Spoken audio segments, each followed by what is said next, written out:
अस्सलाम वालेकुम, welcome back to Course Town. आज का जो हमारा टॉपिक है वो है वाइल लूप। और इस लेक्चर में हम देखेंगे कि वाइल लूप क्या है, वाइल लूप का सिंटैक्स क्या है और इसको यूज़ किस तरह से करते हैं। नेस्टेड वाइल लूप क्या है, उसका सिंटैक्स क्या है, उसकी एक एग्जांपल और इनफाइनाइट वाइल लूप को हम डिस्कस करेंगे। ठीक है। तो सबसे पहले मैं आपको बताता चलूँ कि जहाँ पर भी हमें कुछ प्रोग्राम का पार्ट या पूरा प्रोग्राम सेवरल टाइम्स हम लोगों ने आइटरेट करवाना हो या रिपीट करवाना हो, उस टाइम पे हम लोग वाइल लूप यूज़ करते हैं या कोई भी लूप यूज़ कर सकते हैं। अगर नंबर ऑफ आइटरेशंस फिक्स नहीं है तो रिकमेंड किया जाता है कि आप वाइल लूप यूज़ करें, ना कि फॉर लूप यूज़ करें। डू वाइल लूप भी आप यूज़ कर सकते हैं। लास्ट टाइम भी मैंने यही स्टेटमेंट दी थी, बट कुछ स्टूडेंट्स कह रहे थे कि sir why are you saying this, because ये चीज़ जो है ये टोटल डिपेंड करता है इम्प्लीमेंट करने वाले के। जी नो डाउट इम्प्लीमेंट करता है, बट मैंने एक कन्वेंशन बताई है कि नंबर ऑफ आइटरेशंस अगर फिक्स्ड हैं तो आप जो है वो इजी सोल्यूशन की तरफ मूव करें, बिकॉज हर चीज़ को करने का एक तरीका है और जो प्रेफर्ड वे है वो हमेशा इजी होता है। ठीक है, तो अगर नंबर ऑफ आइटरेशंस नोन है आपके पास तो आप इजीली फॉर लूप से काम चला सकते हैं, जबकि जो वाइल लूप है वो एज कंपेयर टू जो फॉर लूप है थोड़ा सा डिफरेंट है। ठीक है, वो तीनों चीज़ें इस लूप में भी एग्जिस्ट करेंगी, यानी कि एक लूप के हमने तीन पार्ट्स जो लास्ट टाइम डिस्कस किए थे वो तीनों पार्ट्स इस वाइल लूप में भी एग्जिस्ट करेंगे, लेकिन उनकी पोजीशन डिफरेंट होगी। ठीक है, तो जो मेरी स्टेटमेंट थी या जो मेरा वर्डिक्ट था उसको मैंने क्लियर कर दिया है कि जी हाँ, ये वाली चीज़ जो है टोटली इम्प्लीमेंट करने वाले पर्सन पे डिपेंड करती है कि वो कौन सी चीज़ के लिए कौन सा सोल्यूशन जो है वो यूज़ कर रहा है। ठीक है, तो आप किसी भी सिनेरियो में वाइल लूप भी यूज़ कर सकते हैं, किसी भी सिनेरियो में डू वाइल भी कर सकते हैं, फॉर भी कर सकते हैं। तो ये आपकी अपनी मर्जी है कि आप कौन सा सोल्यूशन जो है वो इम्प्लीमेंट करना चाहते हैं। ठीक, तो सबसे पहले जो है जी हम वो सिंटैक्स देख लेते हैं जी। सिंटैक्स ये है जी, वाइल का कीवर्ड आएगा, साथ जो है जी पैरेंथेसिस आएंगी और उन पैरेंथेसिस में हम लोगों के पास जो है वो कंडीशन आएगी और उसके बाद लूप की बॉडी आएगी। ठीक है, अब ये तो मैंने लिख दिया। अब हमने लास्ट टाइम डिस्कस किया था कि किसी भी लूप के तीन पार्ट्स होते हैं। पहला जो होता है वो इनिशियलाइजेशन होता है। ठीक है जी, उसके बाद हम लोगों के पास कंडीशन आ जाती है और फिर आ जाता है जी इंक्रीमेंट और डिक्रीमेंट। ठीक है, अब इस जगह पे मैंने सिर्फ कंडीशन लिखी है, तो सबसे पहले यहाँ पे क्या आएगा जी, इनिशियलाइजेशन आ जाएगी सबसे पहले, उसके बाद कंडीशन आ जाएगी और बॉडी के अंदर यहाँ पर मेरे पास जो होगा वो आ जाएगा इंक्रीमेंट या डिक्रीमेंट। ठीक है, इस तरह से ये है जी प्रॉपर सिंटैक्स वाइल लूप का। सबसे पहले इनिशियलाइजेशन आएगी, यानी कि जो भी आपने वेरिएबल यूज करना है लूप के अंदर हम उसको इनिशियलाइज करेंगे। देन यहाँ पे हम लोग उस लूप की टर्मिनेशन कंडीशन लिखेंगे और उसके बाद उस लूप के अंदर हम कंडीशन के अकॉर्डिंग या तो इंक्रीमेंट करेंगे या डिक्रीमेंट करेंगे। ठीक है, आई होप कि यहाँ तक आपको चीज़ जो है वो समझ आ चुकी होगी। उसके बाद हम इसकी एक एग्जांपल देख लेते हैं जी। एग्जांपल के लिए हमें सबसे पहले हेडर फाइल चाहिए जी। तो ये हेडर फाइल आ गई। देन हम लोगों के पास नेम स्पेस आ जाती है और नेम स्पेस के बाद हमारा जो मेन फंक्शन है वो आ जाएगा। ये आ गया। अब सबसे पहले हमने क्या करना था जी, हमें एक वेरिएबल चाहिए था और हमने उसको इनिशियलाइज करना था, तो मैंने इसको इनिशियलाइज कर दिया, बल्कि हम इसको जीरो से नहीं वन से करते हैं। ठीक है, तो मैंने इसको इनिशियलाइज कर दिया। फिर मैंने एक लूप लगाना था जी वाइल, तो ये मैंने कर दिया। और मैं चाहता हूँ जी लास्ट टाइम जो एग्जांपल ली थी हमने सेम वही वाली, कि अपना जो चैनल का नेम है वो मैं यहाँ पे 10 टाइम्स प्रिंट करवाना चाहता हूँ। ठीक है, तो वो हम लिख देते हैं जी यहाँ पे। और ये आ गया, ये मेरा वाइल लूप आ गया, मेरे वाइल लूप की बॉडी। और यहाँ पर जो था मैंने इंक्रीमेंट करना था या डिक्रीमेंट करना था, बिकॉज मैंने वन से स्टार्ट किया है और 10 तक जाना है तो मुझे इंक्रीमेंट ही करना पड़ेगा। यहाँ तक बात क्लियर हो जानी चाहिए।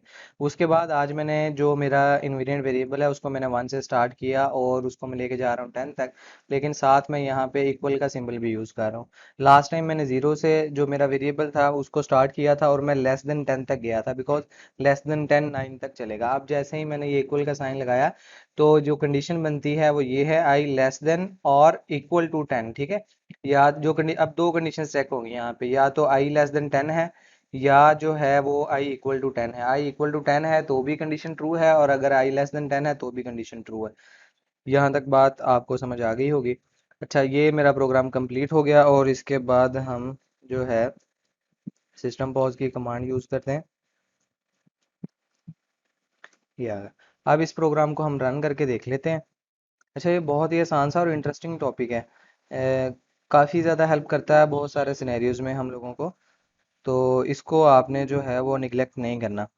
प्रोग्राम कंपाइल हो रहा है, लें जी, ये आ गई हम लोगों की आउटपुट। और आप देख सकते हैं जी, ये 10 टाइम्स कोड्स डाउन हम लोगों के पास प्रिंट होकर आ गया है। ठीक है, तो इसका मतलब प्रोग्राम में किसी किस्म का कोई एरर नहीं है। अब जो है जी नेस्टेड लूप की बात करते हैं, यानी कि नेस्टेड वाइल लूप की। तो लास्ट टाइम जब हमने नेस्टेड फॉर लूप पढ़ा था तो मैंने ये कहा था कि अगर हम फॉर लूप के अंदर एक और फॉर लूप लगा दें तो हम इस चीज़ को कहते हैं नेस्टेड फॉर लूप।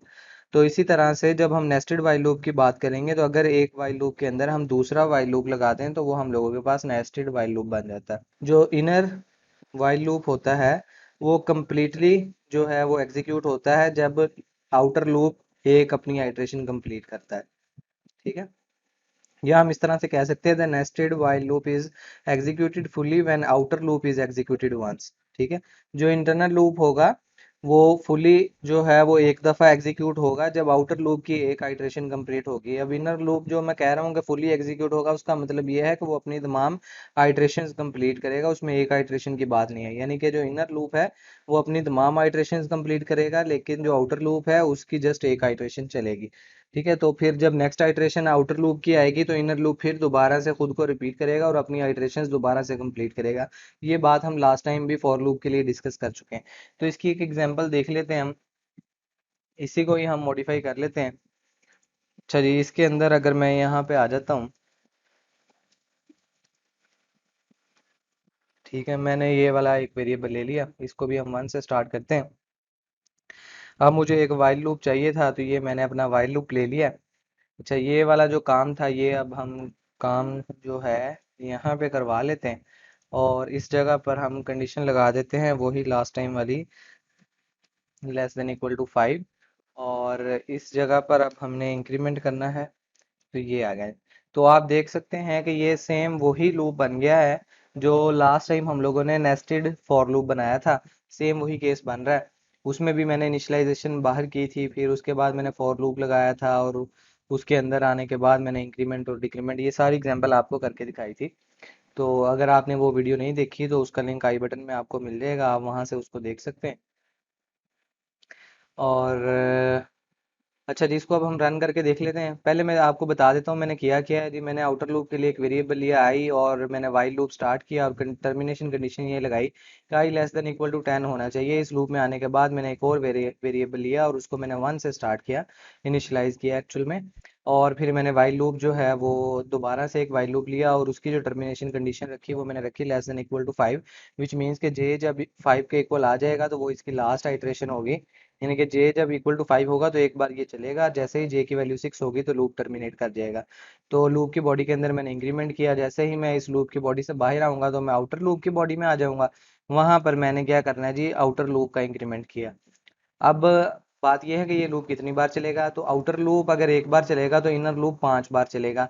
तो आउटर लूप जब 2 बार चलेगा तो इनर लूप जो है वो 10 बार चलेगा। तो इसी सीक्वेंस में अगर हम मल्टीप्लाई करवाते जाएं तो एक्चुअल में 5 और जो 10 है इसको मल्टीप्लाई करवाएं तो 50 आएगा। तो यही हम लोगों के पास एक्चुअल आंसर है कि ये जो लूप है कितनी बार चलेगा, यानी कि ये जो लाइन है ये कितनी बार प्रिंट होगी, ये 50 टाइम्स प्रिंट होगी। ठीक है, तो हम इसको प्रिंट करके देख लेते हैं। लास्ट टाइम भी हमने यही एग्जांपल ली थी। ये लें जी, ये आ गई हम लोगों के पास आउटपुट। ये आप देख सकते हैं जी, ये मेरे पास आउटपुट है, ये जो है स्क्रॉल बार आप ये देख सकते हैं। ठीक है, ये देखें सारी मेरे पास 50 आउटपुट आ चुकी है, यानी कि 50 स्टेटमेंट्स जो हैं वो यहाँ पे कंसोल पे प्रिंट हो चुकी हैं। अब आप में से मोस्टली ये कहेंगे जी एक ही एग्जांपल करके दिखा देते हैं हर दफ़ा। एक्चुअल में ये मैं जो वीडियोस बना रहा हूँ ये मैं इस पर्पज़ के लिए नहीं बना रहा कि मैं कोई आपको जो है आपके माइंड में अगर कोई सिचुएशन चल रही है तो मैं उसको सॉल्व करके आपको दूंगा। एक्चुअल में ये जस्ट एक इंफॉर्मेटिव वीडियो है जिसके अंदर मैं आपको ये बता सकता हूँ कि वाइल लूप क्या है, इसका सिंटैक्स क्या है, इसको यूज़ किस तरह से कर सकते हैं। In real world thousands of cases हैं जो कि मैं यहाँ पे एक वीडियो में आपको करके नहीं दिखा सकता। तो मैं जस्ट आपको यानी कि चलना सिखा रहा हूँ, दौड़ना आपने खुद है। ठीक है, तो वो जितनी ज़्यादा आप प्रैक्टिस करेंगे आप जो है उतना ज़्यादा आगे जाएंगे। मैंने लास्ट टाइम भी बताया था जो मेरी स्टार्टिंग वाली वीडियोस थी कि ये काम जो है देखने से नहीं आएगा, ये एक्चुअल में करने से आता है। तो इस तरह से आप चाहे सारी वीडियोस देखते रहें, आपको प्रोग्रामिंग नहीं आएगी अनटिल अनलेस आप one by one her example को खुद से ना करके देखें, उसके डिफरेंट केसेस ना ट्राई कर लें। अच्छा जी, हमने वाइल लूप भी देख लिया, नेस्टेड वाइल लूप भी देख लिया, और अब हम मूव करते हैं जो हम लोगों के पास होता है जी, सॉरी क्या कहते हैं उसको, इनफाइनाइट वाइल लूप। ठीक है, तो इनफाइनाइट वाइल लूप के लिए जी हमें ये वाली स्टेटमेंट भी नहीं चाहिए, कंडीशन भी नहीं चाहिए।